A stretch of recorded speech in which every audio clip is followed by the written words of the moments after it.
A matéria diz o seguinte: reforma da Previdência, pensamento estratégico. Alguns parlamentares de grande influência no Congresso têm dito reservadamente que aprovar uma reforma da Previdência que deu uma economia de 1 trilhão, como a reforma proposta pelo governo, seria tornar Jair Bolsonaro invencível em 2022, dada a quantidade de investimentos que jorraria sobre o Brasil.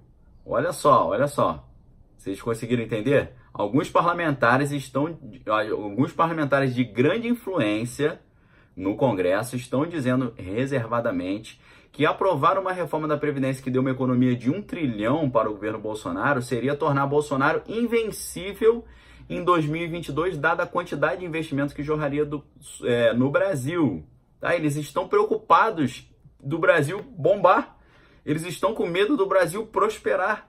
Eles estão com receio do Brasil se tornar uma potência e Bolsonaro ser o grande responsável por essa prosperidade. Vocês vejam, esses parlamentares de grande influência no Congresso estão pensando em sabotar a reforma da Previdência e destruir o Brasil para impedir Bolsonaro de levar os louros da vitória, levar o crédito pela vitória. Olha só, estão pensando em detonar com a economia brasileira, prejudicar a economia nacional. Isso é quase que um ato de traição à pátria, uma sabotagem nacional, tá certo? E a matéria conclui assim: por causa disso, sabendo que se a reforma da Previdência for aprovada na sua plenitude, Bolsonaro vai ter 1 trilhão de economia e jorrarão investimentos no Brasil. O Brasil vai viver um milagre econômico como nunca viveu.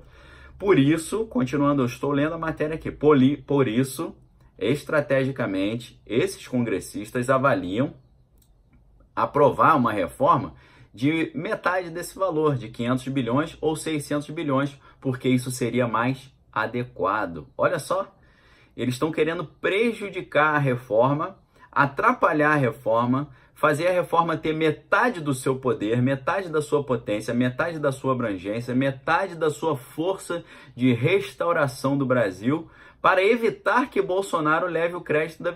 Se você vai ficar pensando se Bolsonaro vai levar crédito de alguma coisa, eu quero que o Brasil tenha emprego, eu quero que o Brasil prospere, eu quero que o Brasil tenha as indústrias funcionando, eu quero que o Brasil tenha ofertas de trabalho, invista em ciência e tecnologia, se torne uma potência, vença o crime organizado, vença a corrupção, dê a volta por cima de toda essa confusão que nós vivemos nos últimos anos. Mas não, o que Lauro Jardim está trazendo é um pensamento estratégico. Isso não é pensamento estratégico, isso é pensamento terrorista.